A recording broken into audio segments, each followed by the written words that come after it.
Hello everybody. आज अपन एक नया टॉपिक एक नया चैप्टर स्टार्ट करने वाले हैं। आज अपन पढ़ने वाले हैं क्लास 10 का ज्योग्राफी के अंदर एक नया चैप्टर रिसोर्सेज ऑफ इंडिया। अपन इस टॉपिक के अंदर इसके अंदर चैप्टर के अंदर बात करेंगे रिसोर्सेज के बारे में कि रिसोर्सेज क्या होते हैं और कैसे होते हैं। स्टार्ट करते हैं। क्या है resources, meaning, important and types. ठीक है, अपन इसको टॉपिक को डिस्कस करने वाले हैं। Anything which fulfil human wants और मोर or less its help in solving problems are called resources। जैसे रिसोर्सेज क्या होता है? रिसोर्सेज देखा जाए तो एक वो चीज़ होती है जो बेसिक नीड्स होती है एक सभी ह्यूमन की, जो कि उनकी जितनी भी जो बेसिक नीड्स हैं उन सबको फुलफिल करने के काम आता है। फॉर एग्जांपल के लिए अगर अपन यहाँ पे बात करें कि थर्स्ट मतलब प्यास का, अगर जो अपने को प्यास लगती है, जो थर्स्ट लगती है, वो बॉडी की एक बेसिक नीड है। अब उसको थर्स्ट को बुझाने के लिए जो अपन को क्या करना पड़ेगा, अपन को पानी पीना पड़ेगा। तो पानी क्या हुआ, एक यूटिलिटी हुआ। तो मतलब रिसोर्सेज को देखा जाए तो एक यूटिलिटी भी कह सकते हैं। ऐसी कुछ भी चीज़ या ऐसा कुछ भी रिसोर्स जो कि अपने को हेल्प करता है अपने चीज़ों को सेटिस्फाई करने में, अपने आप को सेटिस्फाई करने में, तो उस चीज़ को अपन रिसोर्स कह सकते हैं किसी भी मतलब किसी भी वे के अंदर। क्या है, anything which fulfil human wants और मोर और less its help in solving problem are called resources. Example के लिए जैसे मैंने अपन ने वाटर का लिया, water is use for drinking, irrigation, cleaning. अब वाटर का अपन ने एक एग्जाम्पल लिया कि पानी पीने के काम आता है अपने लिए, और भी जगह बहुत सारे काम आता है। जैसे अपन अपना क्लीनिंग के काम आता है, घर के हाउस होल्ड के बर्तन वर्तन मांजने में, घर की साफ सफाई के अंदर। इरिगेशन में काम आता है, मतलब घर खेती बाड़ी के अंदर जो इरिगेशन अपन जो खेत को पानी पिलाते हैं उसके इसमें काम आता है। ऐसे बहुत सारे रिसोर्सेज हैं जो कि अपने को हेल्प करते हैं अपने जो बेसिक नीड्स हैं, अपनी जो बेसिक चीज़ है बॉडी की है किसी भी चीज़ की, उसको सेटिस्फाई करने के लिए। Any element of the nature is a resource when it helps to fulfill human needs. Man can convert any substance or material into a resources। अब कोई सा भी मटेरियल, कोई सा भी एलिमेंट जो नेचुरल हो में पाया जाता है या है, वो अपना एक रिसोर्सेज बन सकता है अगर वो अपनी किसी भी जो एक चीज़ है, एक नीड है, उसको फुलफिल कर रहा है तो। और कई बार क्या होता है कि जैसे कि ह्यूमन है, ह्यूमन क्या करता है कि अपनी फुलफिल के हिसाब से किसी भी रिसोर्स को मॉडिफाई भी करता है। जैसे एग्जांपल के लिए मैं आपको बताऊँ, जैसे मॉडिफाई कैसे करता है।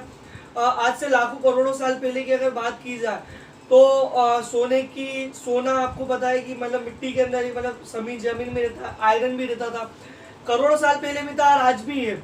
तो लेकिन करोड़ों साल पहले और आज के इसमें क्या दिक्कत है कि पहले जो लोगों को उसको निकालना नहीं आता था, उसको एक्सट्रैक्ट करना नहीं आता था, उसका यूज नहीं मालूम था। और लेकिन आज की तारीख में ये है कि अपन को उन सब चीज़ों को एक्सट्रैक्ट करना आता है, अपन को निकालना आता है उसको ज़मीन से, उसको अपन को यूज़ करना आता है। तो वो अपने लिए एक रिसोर्सेज है कि अपन जो आयरन ओर है या किसी भी गोल्ड है जो भी है, उसको अपन निकालते हैं ज़मीन में से, उसको अपने हिसाब से मॉडिफाई करते हैं। जैसे कि आयरन ओर निकाला, आयरन ओर से अपन क्या क्या चीज़ें बना सकते हैं। जैसे अपन स्टील के सरिये बनाते हैं, शीट्स बनाते हैं स्टील की, अलग अलग बहुत सारे कंपोनेंट्स बनते हैं, आपने जैसे पता ही होगा। और जो अपने जो आयरन है, जो स्टील्स बनता है, जो अपन सरिये बनाते हैं, उस चीज़ से अपन क्या करते हैं, बिल्डिंग्स बनाते हैं। जितनी भी अपनी जो घर वर जितना भी है, वो सब सरिये जो एक इम्पोर्टेंट होता है ना, वो अपन काय से बनाते हैं, वो आयरन ओर से ही बनता है, आयरन से ही बनता है। तो अब आप खुद देख लीजिए कि जो अपन को जो भी एक्सट्रैक्ट करना और जो भी अपने को ये जो अपन ने लाखों करोड़ों साल की प्रोसेस में सीखा है, वो आज की तारीख में अपने लिए कितना इम्पोर्टेंट रिसोर्स बन चुका है। और यही रिसोर्सेज पहले भी थे, ऐसी बात नहीं कि लाखों करोड़ साल पहले नहीं थे, लेकिन उस समय लोगों को यूज़ करना नहीं आता था उस चीज़ का, लेकिन आज की तारीख में अपन को आता है। जैसे कि अपन एक और एग्जांपल ले, जैसे सीमेंट की, घर बनाने के लिए सबसे इम्पोर्टेंट मटेरियल जो अपन देखा जाए कि सीमेंट ही होता है। पहले भी सीमेंट होगा, लेकिन ये है कि अपन ने क्या करा कि जैसे कि सीमेंट होगा लेकिन उनको लोगों को बनाना नहीं आता है या उसका यूजेस नहीं मालूम होगा। उनके लिए तो केवल वो मिट्टी है जिसके मतलब जिसका कोई वैल्यू नहीं थी। लाइमस्टोन लिया अपन ने, अलग अलग मैग्नीशियम लिया, पोटेशियम लिया, सब चीज़ों को अपन ने मिक्स करा और एक ऐसा बाइंडिंग कंपोनेंट बनाया जो कि आज की तारीख में सबसे मोस्ट इम्पॉर्टेंट होता है अपने किसी भी बिल्डिंग को या मटेरियल को बनाने के लिए। सो अपन जितने भी जो रिसोर्सेज हैं, जो ह्यूमन है वो इतना इंटेलिजेंट है कि किसी भी रिसोर्सेज को अपने हिसाब से मॉडिफाई भी करता है उसकी नीड के हिसाब से। वो कहते हैं ना कि necessity is the mother of invention. वो बिल्कुल सही बात है कि अपन को जिस हिसाब से अपनी नेसेसिटी थी, अपनी जिस हिसाब की नीड थी ह्यूमंस को, उनने अपने रिसोर्सेज को ऐसे ऐसे मॉडिफाई करा। जब भी आज की तारीख में जितना भी जो अपना ये डेवलपमेंट है और जितना भी जो आज अपन ये जो लग्जरी लाइफ और जितनी भी जी रहे हैं, वो सब इसीलिए जी रहे हैं कि जो अपन ने जो रिसोर्सेज का मॉडिफिकेशन जो सीखा है वो आज की तारीख में अपने को हेल्प कर रहा है ये सब करने में। सो अब अपन देखते हैं classification on the basis of ownership. जैसे अगर क्लासिफिकेशन क्या होता है अपन इसकी बात करें, सो क्लासिफिकेशन क्या है कि जितनी भी जो चीज़ें हैं उसको हर एक चीज़ एक पर्टिकुलर क्लासिफाइड है, मतलब हर एक चीज़ पर पर्टिकुलर चीज़ में बटी हुई है। अपन जैसे मैं एग्जांपल के लिए आपसे बात करूं कि जैसे अगर आप एक काम कीजिए कि आपकी क्लास में से एक लिस्ट बनाइए, एक क्लासिफिकेशन कीजिए कि आपके इसमें से बेस्ट फुटबॉलर कौन है। जितने भी आपके बेस्ट फुटबॉलर्स हैं उन सबको अलग कीजिए। आपके इसमें जो बेस्ट क्रिकेटर्स हैं, जो बेस्ट क्रिकेट खेलते हैं, उनको अलग कीजिए। आपके इसमें से जो भी हैं जो अच्छी पढ़ाई में आगे हैं, जो टॉपर्स हैं, उनको अलग कीजिए। तो क्या करा अपन ने, क्लासिफिकेशंस कर दिया, अलग अलग पर्टिकुलर ग्रुप्स के अंदर क्लासिफिकेशन कर दिया। अपन ने क्लासिफिकेशन कर दिया कि he is the best cricketer, he is the best footballer, he is the topper in the class. So अपन ने क्लासिफिकेशंस कर दिया हर एक चीज़ के अंदर। सो ये क्लासिफिकेशंस जो है अपन ने रिसोर्सेज के अंदर भी बहुत सारा है। जैसे कि अपन ने इसमें से एक को अपन अभी यहीं पे डिस्कस कर रहे हैं। सो classification on the basis of ownership. Ownership मतलब अपने अधिकार के हिसाब से, ऑनरशिप मतलब जो अपना अधिकार है उसके हिसाब से। सो क्या है, personal resources, property, health etcetera. अब पर्सनल रिसोर्सेज क्या होता है, पर्सनल मतलब अपने खुद के रिसोर्सेज जिसके ऊपर अपना अधिकार है पूरा।